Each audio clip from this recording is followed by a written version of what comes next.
Ник Вуйчич. Адамдын ийгиликтүү же ийгиликсиз болуусу бир гана эркинен көз каранды экендигин белгилүү оратор Ник Вуйчич өзүнүн аракетчилдиги менен далилдеп келет. Ал төрөлгөндө эле колу да, буту да жок болчу. Бир гана сол бутунун ордуна эки манжасы бар эле. Ата-энеси жөнөкөй эле эл катарындагы кызматкерлер.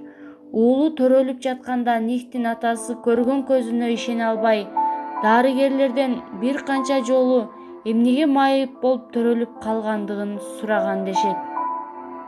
Бирок дарыгерлер бул генетикага байланыштуу нерсе экенин ага түшүндүрүшкөн. Ошол күндөн тарта Никтин ата-энеси катуу депрессияга кабылышкан. Бой тарткан сайын өзүнүн башкаларга окшошпогондугу Никти түшөлдүрө баштаган. 8 жашка чыкканда гана тубаса майып экендигин түшүнүп, катуу стресс алган. Ал бир канча жолу өз өмүрүнө кол салууну ойлонгон жана аракет да кылып көргөн. Бирок ата-энесин азапка салып, ушул жашка чейин майып уулун түйшүк тартып өстүргөнүн сезип, өзүнүн өлүп калганын элестеткенден кийин жанын кыям деген оюнан кайткан. Ал өзгөчө апасынын колу буту жок уулун табытка өз колу менен салып буркурап жаткандыгын элестеткенде төбө чачы тик турары тууралуу көп басма сөз беттерине маек берген. Майыптыгына карабай мектепке эл катары барган. Никке ата-энеси электрондуу кол сатып беришкен. Бирок тилекке каршы кичинекей балага абдан оор болуп, эч кандай натыйжа берген эмес.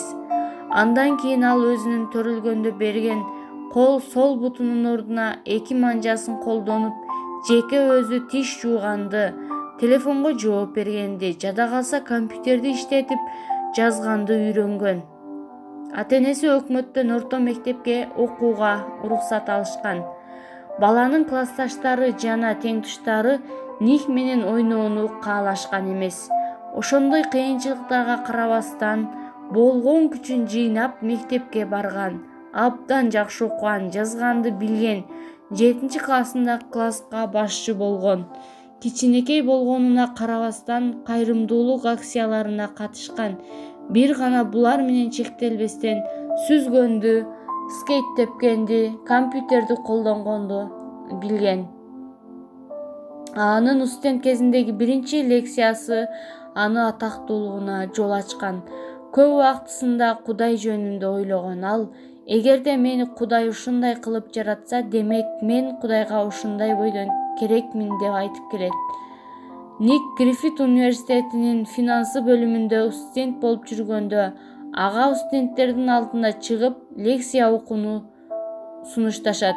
Ник студенттерге өз ийгиликтерин кенен айтып берген. Залда отургандардын баары кол жабышып, айрымдары ыйлап да жиберишкен. Ал ошол лекциядан кийин эмне менен алектенүүнү түшүнгөн. Тынымсыз аракеттин арты менен жылына 50 лекциясы менен өлкөлөрдү кыдырып, бийик ийгиликтин тепкичине көтөрүлө баштаган. Ал Жашоо чексиз организациясынын лидери жана орун-басары.